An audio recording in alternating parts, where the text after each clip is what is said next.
The observation deck of the United Earth diplomatic vessel Horizon fell silent as Ambassador Ju Park gazed at the massive structure before them.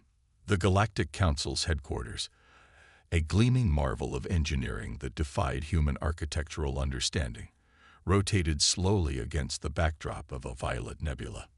"It's more impressive than the briefing suggested," remarked Security Chief Doyan Kang, his hand instinctively resting on his regulation sidearm. Ambassador Park nodded. "And more intimidating." The reception committee awaiting them consisted of representatives from the 8 founding species of the Galactic Council. Most appeared welcoming, with gestures their xenolinguists had interpreted as signs of respect. All except for the Vargan delegate, Commander Tayo, who stood rigidly apart from the others. The first meeting proceeded with formal introductions. Council leader Sunwoo explained the protocols for developing species integration, a designation that clearly ranked humans below most established members. When Ambassador Park presented Earth's technological achievements, the council members expressed polite interest. But when Tayo finally spoke, his translator conveyed unmistakable disdain. "Impressive for creatures who only recently discovered atomic energy. Perhaps in another millennium, you might contribute something of value to galactic society." Ambassador Park maintained her composure. "We look forward to proving our worth through peaceful cooperation." But as the Earth delegation departed the chamber, Chief Kang whispered, "They see us as children." "Most do," Park corrected. "The Vargan see us as insects." The human delegation moved through the vast halls of the council station. Wide-eyed, they tried not to stare at the diverse alien forms that passed them. Some floated on anti-gravity platforms. Others walked on multiple limbs or moved in ways that seemed to defy physics. Ju Park had spent 15 years in diplomatic service. She had negotiated trade deals during Earth's resource wars and helped establish peace between rival nations. But nothing had prepared her for this, representing all of humanity to beings whose civilizations were thousands of years more advanced was daunting. Back on their ship, the delegation gathered in the conference room. The mood was tense. "They're testing us," said Minji, the chief scientist. She pulled up holographic displays showing data from their sensors. The Vargan delegate's body temperature and pulse equivalent rose significantly when addressing us. "They're measuring our responses." Doyun nodded. "I counted 14 armed guards in that chamber. Not all visible to the naked eye." Ju sighed. "This isn't just diplomacy. It's survival. We need to understand their power structures." She turned to the team's xenoanthropologist. "Junho, what's your assessment?" Junho adjusted his glasses. "The Council appears to operate on a merit system based on technological advancement and resource control. But there are clear power blocks. The Vargan aren't universally respected, but they're feared." "And humans?"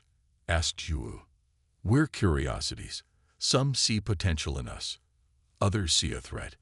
The Vargan clearly fall into the latter category." Their discussion was interrupted as the ship's communication officer entered. "Ambassador, we've received a formal invitation for a private meeting with several council members, without the Vargan." The meeting took place in what appeared to be a garden, though none of the plants resembled anything from Earth. The air smelled of spices and something like ozone. 3 council representatives waited. A Tellarite with iridescent skin that shifted colors as they spoke, a Myokin whose 4 arms moved in precise, deliberate patterns, and a Dakel whose crystalline body structure refracted light in hypnotic patterns. "Ambassador Park," the Tellarite named Wusung began, "we wish to speak candidly. Your species shows remarkable adaptive qualities." The Myokin, Haisu, gestured with her upper arms. "We have observed your historical records. Humans advance rapidly through conflict. This concerns some council members, particularly the Vargan," added Doyan, the Dekel. "They dominate through military might and are suspicious of potential rivals." Ju considered her words carefully. "Humanity has indeed learned harsh lessons through conflict, but we have also learned to value peace. We seek knowledge and cooperation, not dominance." Wusung's skin flashed blue. Noble sentiments, but the Vargan do not understand such concepts. They respect only strength. Are you suggesting we should demonstrate strength? Ju asked. We are suggesting caution, said Hyasu. The Vargan test all new species. Those they deem weak become targets. Back on the horizon, Ju shared this warning with her team. The implications were troubling. So we're supposed to be strong but not threatening. Dohyun frowned. How exactly do we manage that? Chunho tapped his data pad thoughtfully. Every species has blind spots. The Vargan evolved from apex predators. They understand dominance hierarchies, but may miss subtler forms of strength. Like resilience, Minji suggested. Humans survived multiple extinction-level events. We persist. Their discussion was cut short by an alert. A small Vargan vessel had approached one of their automated research probes near Jupiter and was scanning it intensively. So it begins, Ju said quietly. Their first test.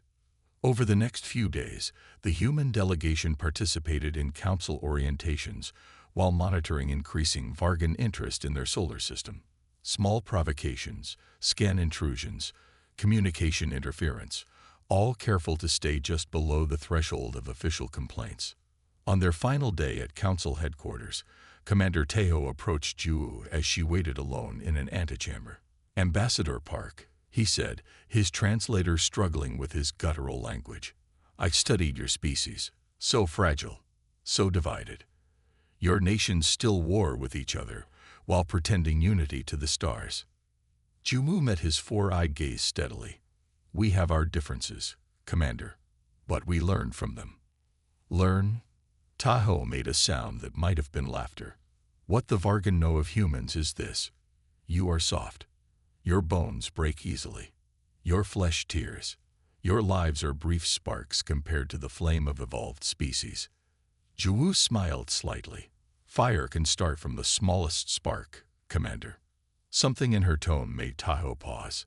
For a brief moment, uncertainty crossed his alien features. Before he could respond, Council Leader Sunwoo entered. Ambassador Park, your formal recognition ceremony begins shortly. As Juwu moved to follow Sunwoo, Tahoe called after her. We will be watching Earth's development with great interest. That evening, as the Horizon prepared to return to Earth, Do-hyun joined Juwu on the observation deck. The council station grew smaller in the view screen. What do we tell Earth's leaders? He asked. Juwu watched the stars. The truth. We've joined a community far larger and older than we imagined. Most members are willing to give us a chance to prove ourselves. And the Vargan. We tell them that we've met the neighborhood bully, she said, and that we should prepare accordingly. 6 months later, the research vessel Curiosity transmitted distress signals from the Kuiper Belt. Captain Min-Soo Lee's voice remained steady despite the circumstances. The Vargan vessel is conducting what they call standard inspections. They've disabled our propulsion systems and are demanding access to our database, awaiting instructions. In the Earth Security Council chamber, Admiral Tunjin listened grimly. This marked the 7th such incident in 3 months. Tell them to stand down, Tunjin ordered, and inform the Galactic Council. Again. 2 weeks later, the Council's response arrived. The matter will be investigated as a potential navigational misunderstanding. President Junho slammed his fist on the table. Navigational misunderstanding. They crippled a clearly marked research vessel. The Council is dominated by species who've never known war as we have, Admiral Tunjin explained. They don't understand escalation patterns. When the Mars mining facility Olympus went dark the following month, the attack could no longer be dismissed. 17 miners died when Vargan raiders breached the habitat dome. The Council classified it as an unfortunate regulatory enforcement action. President Junho addressed his cabinet solemnly. Activate contingency plan Thunderbird. It's time to show our hand. Partially. The crew of the Curiosity huddled in the command center. Outside their viewports, the massive Vargan vessel loomed, its hull covered with weapons that made no attempt at disguise. 3 smaller craft circled the human ship like predators. "They're scanning us again," reported Science Officer Bora, her eyes fixed on the display. "More aggressive this time. They're trying to break through our database encryption." Captain Mincio paced the small bridge. The Curiosity was a research vessel, not built for confrontation. Its small crew of 12 had been mapping the outer system when the Vargan intercepted them. "Engineering, status." Mincio called through the comm. "Bad, Captain," came the reply from Jinwoo in the engine room. "They used some kind of targeted EMP. Propulsion is completely offline. Life support still working, but we're not going anywhere." The main screen flickered, and a Vargan face appeared. Unlike Commander Tejo from the Council, this one had battle scars across its scaled face. "Human vessel." The translator rendered its harsh speech. "Your presence in this sector violates Vargan security protocols. Surrender your database, or we will extract it." Mincio stood straight. "This is Captain Lee of the Earth vessel Curiosity. We are in recognized human space conducting peaceful research. Your actions constitute piracy under galactic law." The Vargan made the sound humans had learned was laughter. Laws apply to equals, human, not to insects. The transmission cut off. Minutes later, they felt the ship shudder as docking procedures began. Back on Earth, Admiral Hunjin ended the emergency transmission and faced the Security Council. 8 grim faces looked back at him. "This is a clear escalation," said Defense Minister Yunji. "They're not just harassing now. They're attempting data theft." Admiral Hunjin nodded. "Captain Lee is following protocol. Minimum resistance, maximum delay. We've dispatched the UES Defender to their position. Will it get there in time?" President Junho asked. "Yes," Hunjin said, "but only because we expected this." The Defender was already stationed nearby, hidden behind one of Neptune's moons. Foreign Minister Taeyong shook his head. "The Council will do nothing. They've dismissed every incident so far." "Then perhaps it's time to stop relying on the Council," suggested Jai, the intelligence director. She activated a holographic display showing a series of classified military installations throughout the solar system. Project Thunderbird has advanced faster than expected. 2 days later, the UES Defender returned to Earth orbit with the Curiosity in tow. Captain Minsu's report was troubling. The Vargan had attempted to force their way into the ship but retreated when the Defender appeared. Before leaving, they transmitted a message. "This is not over." Earth's formal complaint to the Galactic Council included sensor logs, communication records, and visual evidence. The response took 2 weeks and was dismissive. The matter will be investigated as a potential navigational misunderstanding.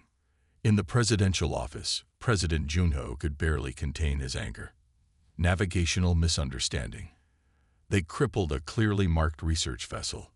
Admiral Hunjin stood by the window, looking out at the Seoul skyline. "The Council is dominated by species who've never known war as we have.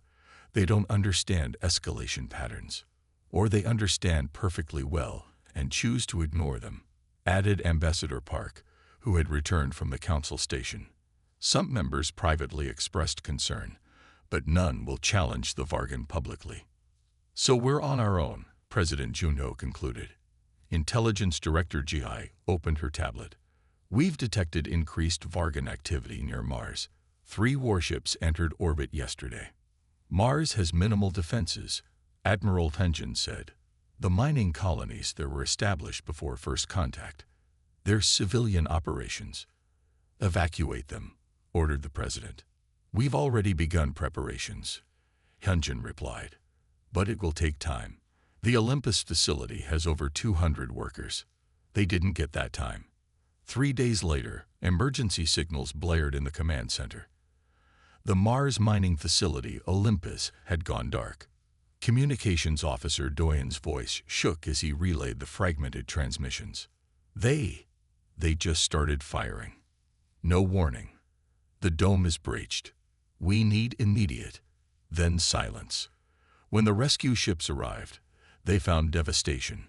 17 miners dead. The habitat dome shattered. equipment destroyed or stolen. The few survivors described Vargan troops methodically moving through the facility, taking what they wanted and destroying the rest. This time, Earth's message to the Council was not a complaint but an ultimatum. The response, when it came, was just as dismissive. The Council regrets this unfortunate regulatory enforcement action. The Vargan hierarchy has filed documentation indicating the facility was extracting resources from a contested asteroid belt. There is no contested asteroid belt, President Junho shouted, throwing the datapad across the room. Mars is firmly in human territory by the Council's own maps. The emergency cabinet meeting that followed was somber. The miners' families had been notified. The media was in an uproar. Public opinion had shifted from curiosity about alien life to fear and anger. "We have 3 options," Admiral Hunjin presented. First, continue appealing to the Council. Second, attempt direct negotiation with the Vargan. Third, he paused. Show them we are not as helpless as they believe. The first option has failed repeatedly, said Foreign Minister Taeyong. The second assumes the Vargan respect us enough to negotiate in good faith. President Junho stood and walked to the window. For a long moment, he was silent, watching the city lights below. "How ready is Project Thunderbird?" he finally asked. "Phase 1 is complete," Admiral Hunjin answered. "The fleet is operational. Our new defense systems can be deployed within hours." "And the Council doesn't know?" "No, sir. We've maintained the facade of a developing species with minimal military capability." President Junho turned back to face his cabinet. His expression was resolute. "Activate contingency plan Thunderbird," he ordered solemnly. "It's time to show our hand." Partially. The lunar colony's distress call came at 3:47 Earth Standard Time. "This is Governor Suho. We are under direct attack by Vargan warships. Life support compromised in sectors 7 through 19. Casualties. Casualties are significant." The transmission ended with the sound of tearing metal. At the emergency council session, Ambassador Park stood alone before the assembled delegates. 342 civilians. Children among them, she stated, her voice unwavering. "The Council's protection has proven meaningless." Council Leader Sunmu began. "We urge restraint while—" "No." Park removed her diplomatic insignia. "Earth withdraws from these proceedings until justice is served. We will address this matter ourselves." As she exited, Taiho's laughter echoed through the chamber. What can primitive humans possibly do against the might of Vargan? 12 hours later, humanity answered. A fleet emerged from concealed facilities throughout the solar system, ships with capabilities far beyond what Earth had disclosed to the Council. Admiral Hunjin's message was broadcast on all galactic frequencies. To the Vargan hierarchy, "You have 24 hours to withdraw from all human territories and prepare reparations for your acts of aggression. After that, we will consider ourselves at war." In the emergency bunker beneath Seoul, President Junho watched the live feed from Luna. The images were horrifying. Vargan warships hung in the black sky over the shattered domes of humanity's oldest off-world colony. Emergency teams in spacesuits moved through the ruins, searching for survivors.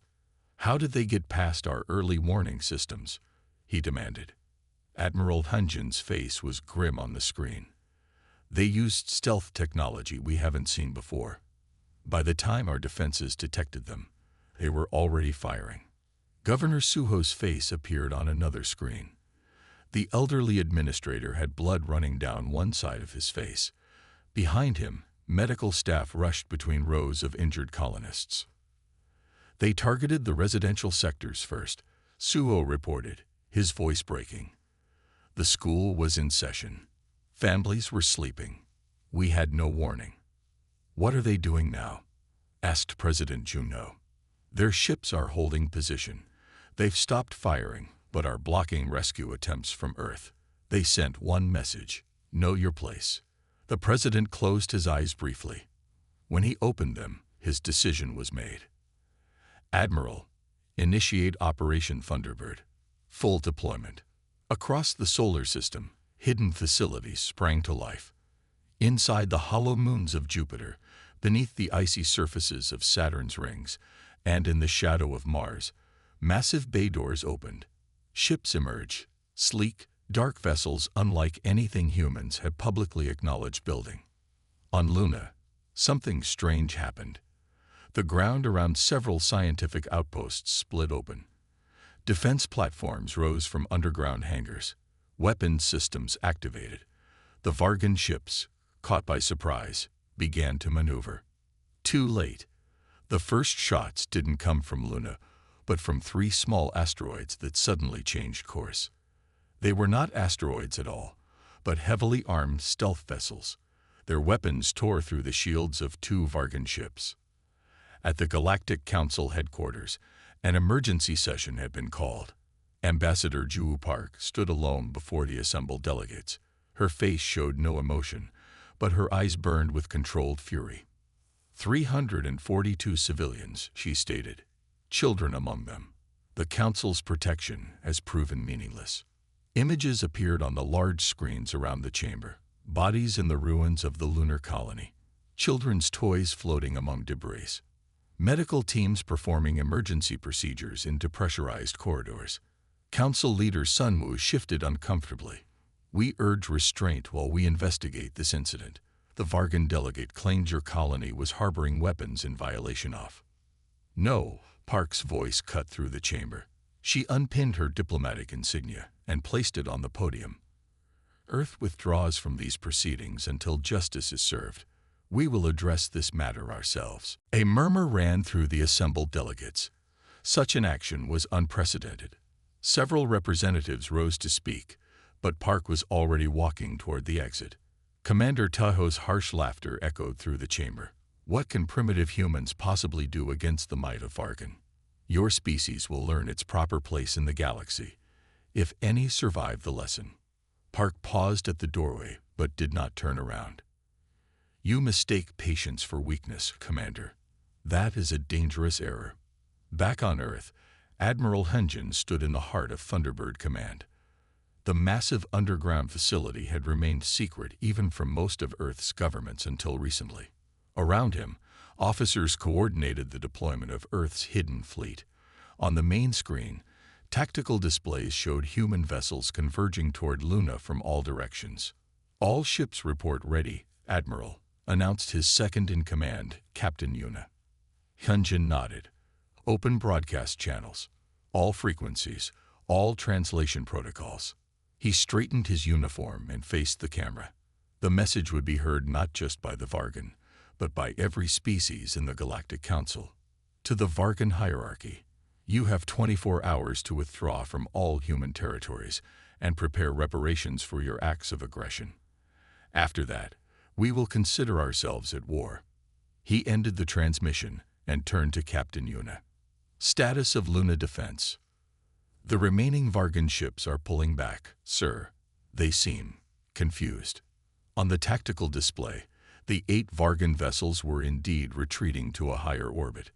Their formation was ragged, lacking the precision they had shown during the attack.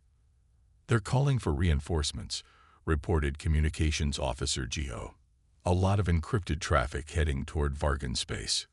Hyunjin had expected this. How long until their main fleet arrives?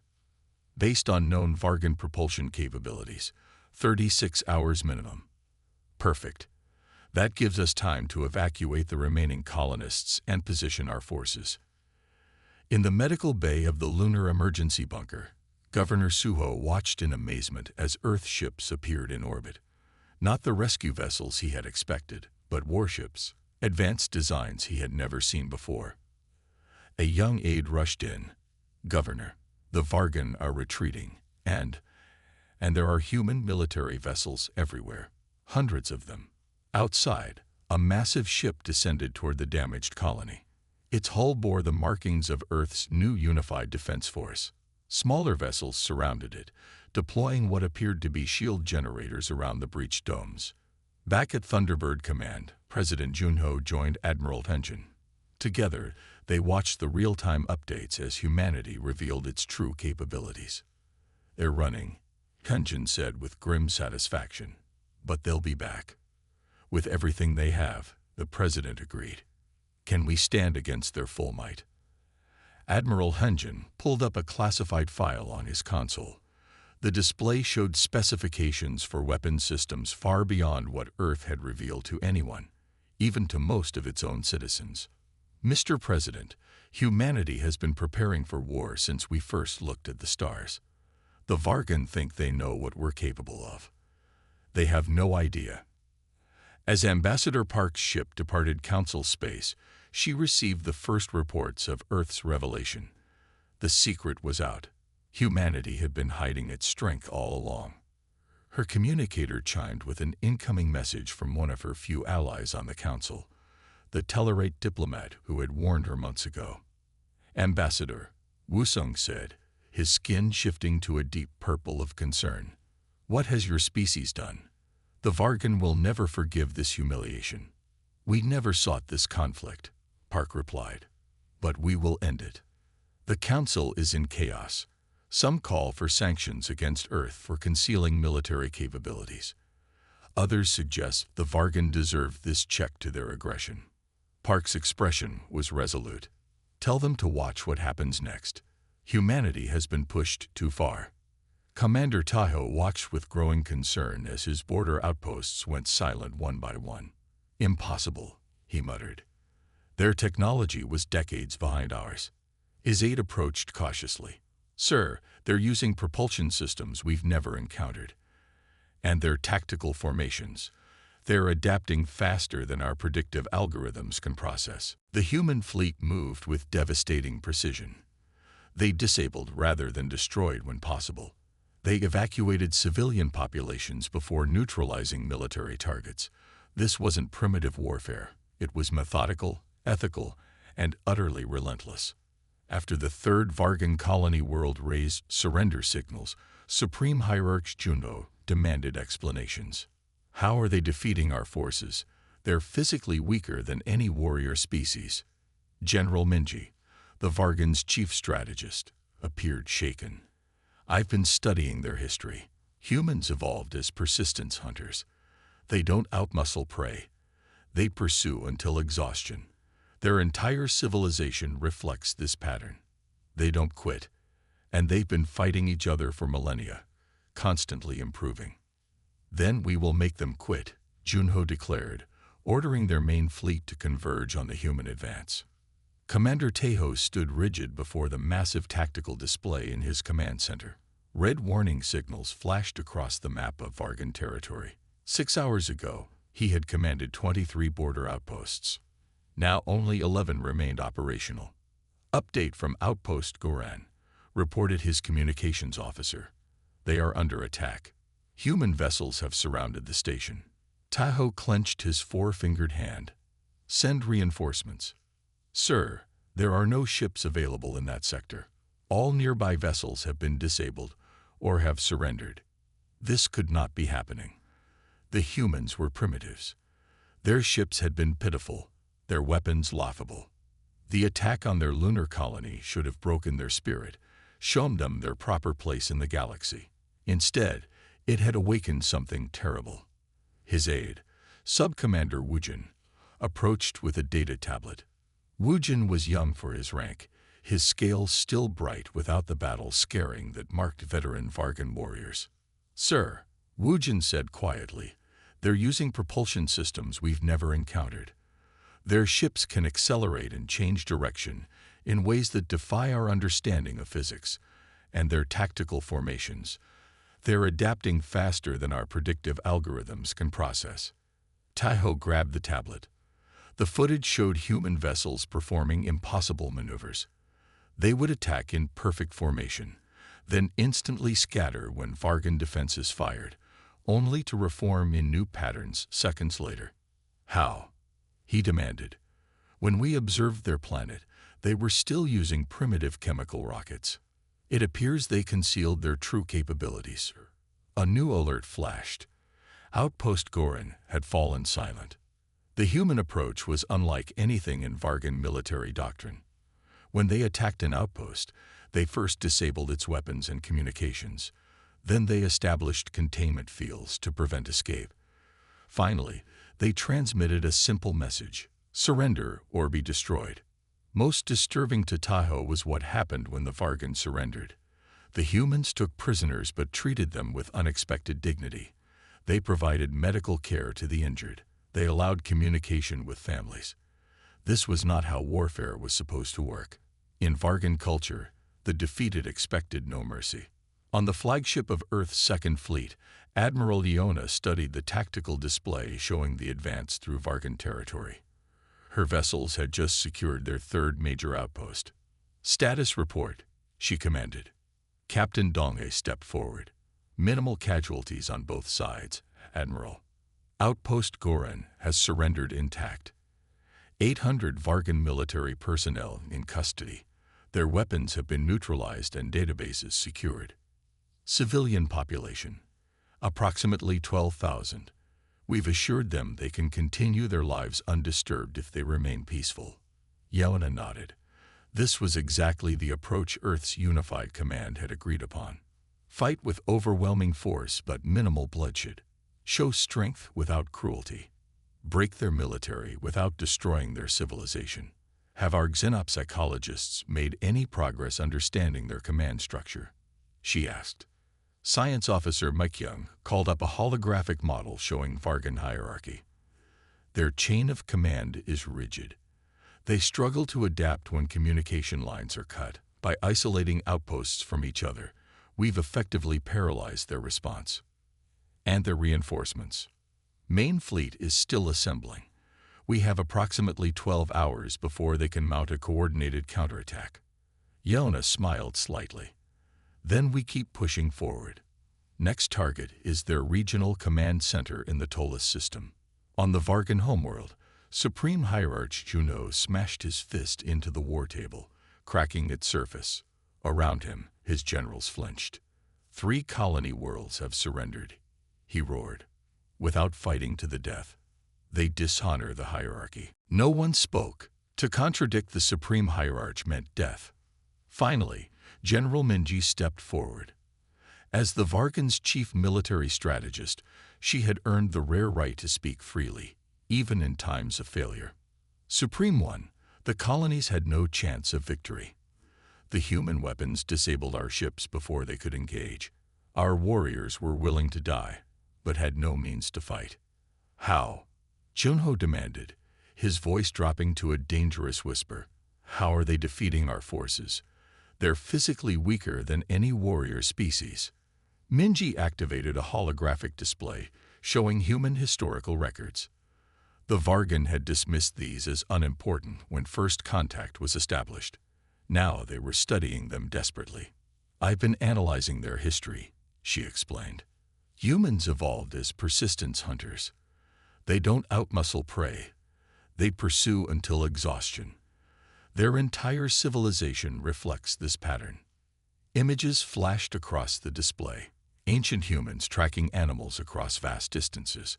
Armies marching through impossible terrain. Scientists working through nights to solve problems. "They don't quit," Minji continued. "And they've been fighting each other for millennia, constantly improving their methods. While other species reached space and found peace, humans brought their warlike innovation with them.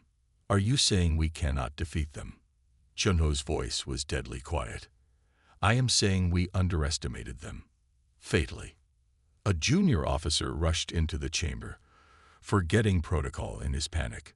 "Supreme One, the humans have breached the Tollus system defenses. They'll reach the command center within hours." Junho's expression hardened. "Then we will make them quit. Order the main fleet to converge on the human advance. All ships, all weapons. We will crush them with overwhelming force." General Minji looked troubled. "Supreme One, perhaps we should consider diplomatic." "No," Chuno cut her off. "The Vargan do not negotiate with lesser species. We dominate or we die." As the orders went out, Minji quietly accessed more human historical records. What she found disturbed her deeply. Throughout their history, humans had faced overwhelming force many times. They had suffered terrible defeats, but they had never, ever given up. They learned, adapted, and returned stronger. Meanwhile, on the edges of Vargan space, Commander Tejo watched as the last of his outposts fell silent. He had failed utterly. His career was over. In Vargan culture, failure meant disgrace or death. To his surprise, his communication system activated. A human face appeared on screen, an older male with calm eyes. "Commander Tejo," said Admiral Hunjin, "your position is surrounded. Your forces are disabled. I offer you the chance to surrender with honor." Tejo laughed bitterly. "There is no honor in surrender for the Vargan." "Then perhaps it's time for the Vargan to learn new concepts of honor," the human replied. "We have no desire to kill you or your troops. Your civilians will be unharmed. But your aggression against humanity ends today. Why should I trust the word of prey?" Tejo snarled. Admiral Hunjin's expression remained steady. "Because unlike you, we understand that true strength lies not in domination, but in restraint. We could have destroyed your worlds as you attempted to destroy our lunar colony. We chose a different path." As the human spoke, Tejo realized something that shook him to his core. The humans hadn't been hiding their technology out of fear. They had been holding back out of mercy. The last of his tactical displays flashed red as human ships surrounded his command vessel. He had no options left. I surrender," he said finally. As Tejo's command center lowered its shields, he wondered how the Supreme Hierarch's main fleet would fare against these strange, relentless creatures who fought with both devastating power and unexpected mercy. The final battle occurred near the Vargan homeworld. The Council sent observers, ostensibly to mediate, but actually to witness what many now believed inevitable. When the Vargan fleet commander refused final terms for surrender, Admiral Hunjin didn't respond with rage, but with clinical efficiency. The human ships executed maneuvers that physics suggested should be impossible. Their weapons targeted command and control systems with surgical precision. Within 6 hours, the battle was over. The Vargan fleet was disabled, but largely intact. In the council chambers a week later, Ambassador Park addressed the stunned delegates. "Humanity could have annihilated the Vargan. We chose not to. Our terms are these. The Vargan will make reparations to victims' families, relinquish military control of 12 disputed systems, and accept supervision for 50 years. When Supreme Hierarch Juno begrudgingly accepted the terms, a murmur ran through the council chamber. Council leader Sunwoo formally recognized Earth as a major galactic power that day. In the years that followed, Sino-anthropologists from across the galaxy began studying human history intensively. A phrase entered the galactic lexicon: peaceful until provoked, unstoppable once roused. In the Great Archives, the conflict received an official designation that would be taught to species for millennia to come. The lesson. As Admiral Hunjin later explained to a group of alien military attaches, "You saw humans as weak because we're not the strongest or fastest. What you missed is that we evolved overcoming stronger and faster predators through innovation, cooperation, and sheer determination. We've spent thousands of years perfecting the art of warfare while praying we never need to use it." He smiled slightly. "And now, hopefully, we won't have to demonstrate it again." The massive Vargan war fleet assembled in orbit around their homeworld. 500 ships formed tight defensive patterns, their weapons charged and ready. At their center, the enormous dreadnought Eternal Victory served as the command vessel. On its bridge, Supreme Hierarch Juno watched the tactical displays with growing unease. "Status report," he demanded. Fleet Commander Salman bowed low. "The human fleet approaches from 3 vectors, Supreme One. 87 ships total." "Only 87. Juno laughed harshly. "We outnumber them nearly 6 to 1. General Minji, standing quietly to one side, spoke up. "Numbers did not help our outpost defenses or colony worlds, Supreme One." Junho glared at her, but did not argue. The past week had been a series of humiliations. Outposts falling, colonies surrendering. The humans advanced steadily, methodically, like an unstoppable tide. A Council observation vessel has taken position at the agreed coordinates, reported Communications Officer Jinwoo. They claim neutrality but are clearly here to witness our victory. Or our defeat, thought Minji, though she dared not say it aloud. Aboard the Council observation ship, representatives from 12 major galactic species watched in tense silence. Officially, they were there to mediate peace talks. In reality, they had come to witness what many now believed inevitable, the fall of the Vargan military machine that had dominated this sector for centuries. The human ships have entered the system, announced the Tellerate observer Wusung. They're moving in formation at sublight speed. On their main viewer, the human vessels appeared. They were sleek, dark, and moved with perfect coordination. Unlike the Vargan fleet's rigid formations, the human ships flowed like water, constantly shifting their patterns. They're broadcasting on all frequencies, said the Miokan representative. Message reads, "This is Admiral Hunjin of United Earth Defense. Vargan Hierarchy, you have one final opportunity to surrender and accept our terms. Respond within 10 minutes or we will be forced to take military action."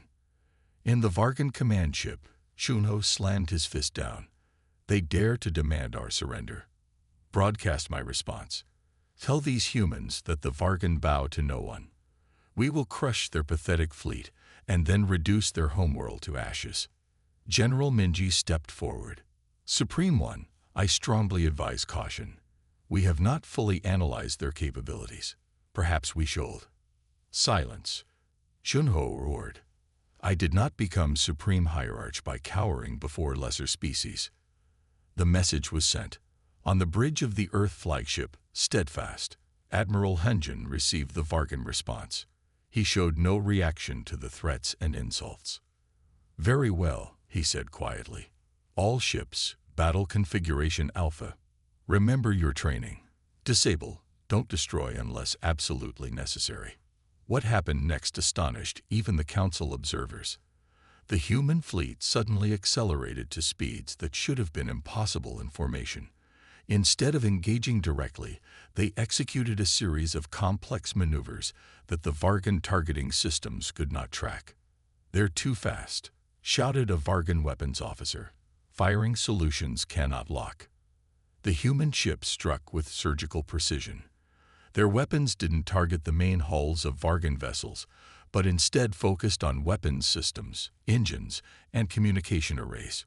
Ship after ship found itself unable to fight, move, or coordinate with the rest of the fleet. Supreme Hierarch Shunho watched in growing horror as his tactical display filled with disabled vessels. This is impossible.